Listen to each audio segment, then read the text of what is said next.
Hello everyone, आज है 9 सितंबर और आज इस वीडियो में हम बात करने जा रहे हैं हिंदुस्तान जिंक के बारे में। 480 रुपये के आसपास ट्रेड कर रहा है, 1% की गिरावट है और एक महीने में ये 20% तक गिर चुका है।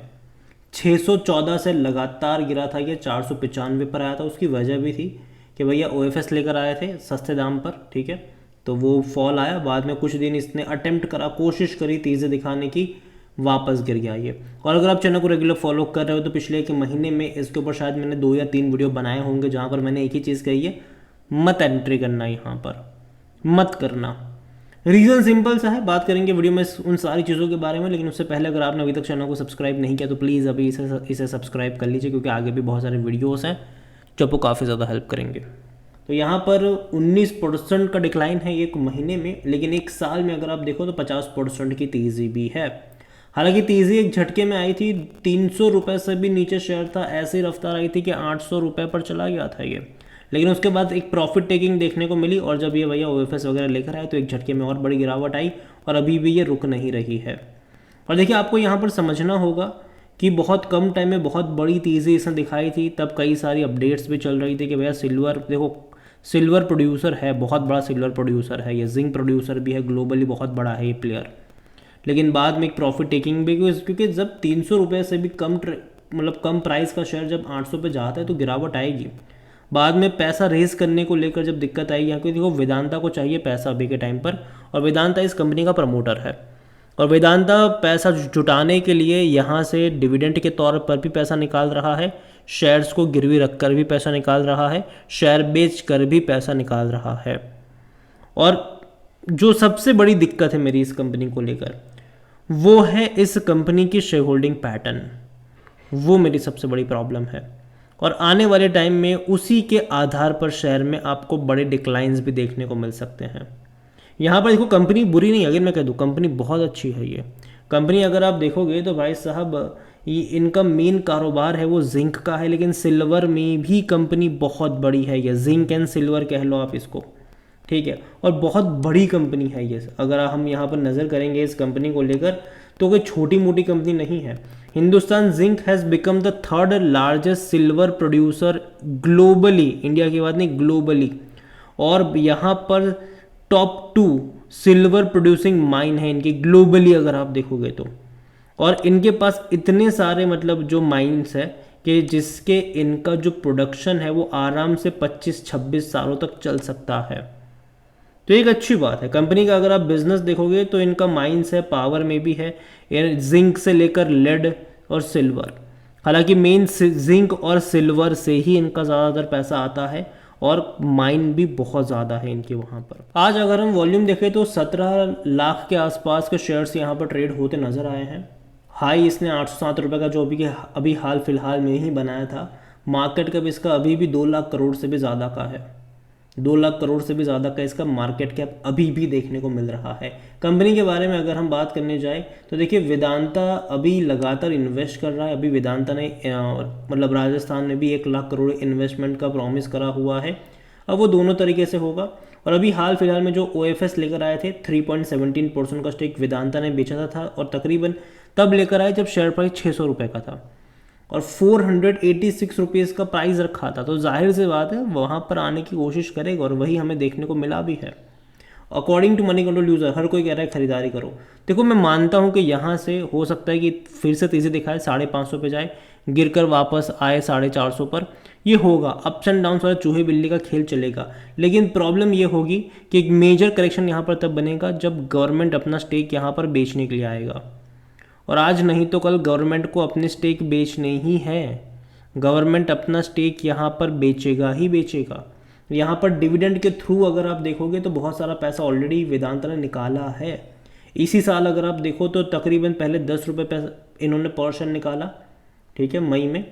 अब अगस्त में इन्होंने 19 रुपये पर शेयर का डिविडेंड निकाला, 29 रुपीज़ पर शेयर, जो कि काफ़ी बड़ा होता है कि डिविडेंड। तो काफ़ी बड़ा डिविडेंड ऑलरेडी ये निकाल चुके। इवन इससे पहले 2023 में भी देखोगे तो बहुत सारा डिविडेंड निकाल चुके हैं ये, ठीक है, अच्छा खासा डिविडेंड। जो कमाई कह लो यहाँ पर वो डिविडेंड से ज़्यादा हो रही है, ठीक है। कंपनी ने डिविडेंड से बहुत सारा पैसा लोगों को बना कर दिया है। आप सोचिए कि अगर आपके पास शेयर जो है वो अभी 6 महीने पहले ही ये 300 रुपये से भी कम कीमत पे था, ठीक है। अगर आपकी उतनी भी बाइंग होती तो 10% का तो आपको डिविडेंड ही इसने पे कर दिया इस साल, 29 रुपीज़। तो सोचे तो डिविडेंड से अच्छा खासा पे आउट यहाँ पर मिलता है ऐसी कंपनी में, लेकिन आपकी बाइंग प्राइस सही होनी चाहिए। जब 300 रुपये के नीचे था तब मेरे वीडियोस थे खरीदारी के, ठीक है। तब मेरे 250 रुपये के आसपास जब वेदांता भी था तब भी मेरे बाइंग के वीडियोस थे कि हाँ खरीदारी कर सकते हो। इवन जब कोरोना के टाइम पर वेदांता का शेयर आपको 65 पे मिल रहा था, कई सारे वीडियोस थे मेरे कि खरीदो लॉन्ग टर्म के लिए, कोई दिक्कत नहीं आएगी यहाँ पर।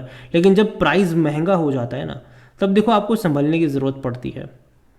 तब आपको संभलना होता है कि भैया अब ये सस्ता भी है कि नहीं। महंगे पे कभी नहीं खरीदना चाहिए। अच्छा डिविडेंड पे आउट करने वाले शेयर कभी भी महंगे प्राइस पे नहीं खरीदने चाहिए। सस्ते दाम पे जब आप भले ही खरीद लो, लेकिन महंगे दाम पे तो कभी भी नहीं खरीदने चाहिए। और जहाँ तक वैल्यूएशन की बात करी जाए तो इसका पी जो है वो 25 का है, जो कि सस्ता है सेक्टर पी 32 के मुकाबले।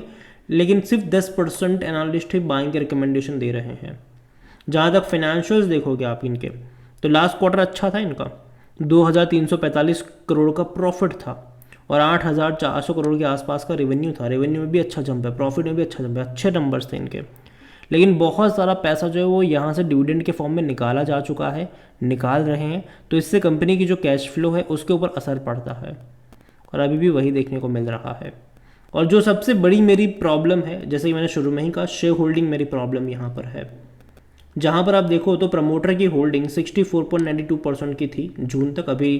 इन्होंने हाल फिलहाल में OFS के ज़रिए शेयर बेचा है, तो यहाँ पर होल्डिंग कम होगी। लेकिन यहाँ पर जो आप 29.80% देख रहे हो ना अदर पार्टीज़, वो गवर्नमेंट है। उनमें से तकरीबन 28 से 29% की होल्डिंग गवर्नमेंट लेकर बैठी है और गवर्नमेंट यहाँ से फुल्ली एग्जिट के मूड में तो है। इवन वेदांता खुद चाहता है कि गवर्नमेंट अपने सारे के सारे शेयर्स बेच कर निकल जाए यहाँ से, ताकि हम अपने फैसले अपने तरीके से ले पाए।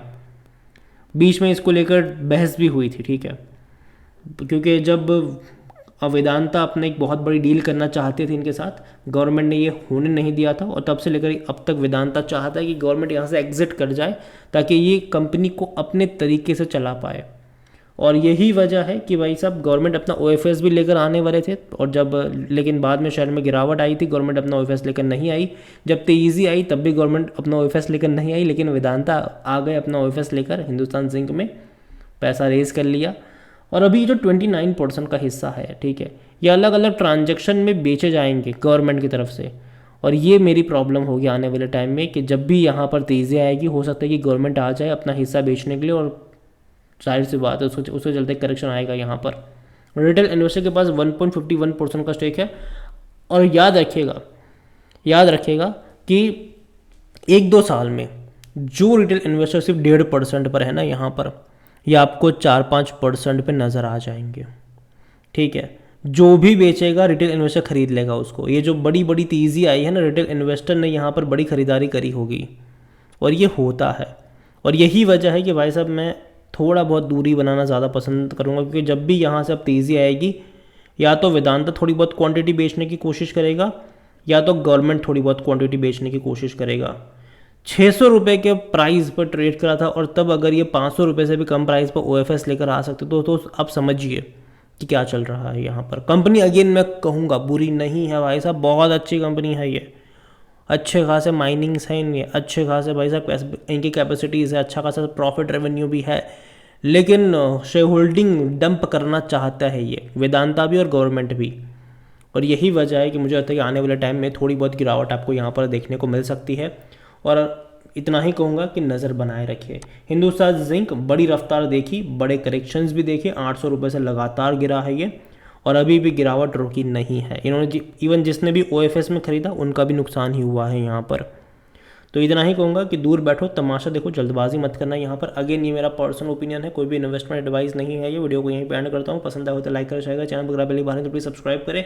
और हिंदुस्तान जिंक के बारे में आप क्या सोचते हैं वो भी आप मुझे कमेंट में लिख के बता सकते हैं। इसके अलावा अगर आप चाहते हैं कि मैं वेदांता के ऊपर भी एक डिटेल वीडियो बनाऊँ तो कमेंट में उसका नाम लिखिएगा। जितनी ज़्यादा कमेंट आएगी उतना ही जल्दी वीडियो आएगा। Thank you.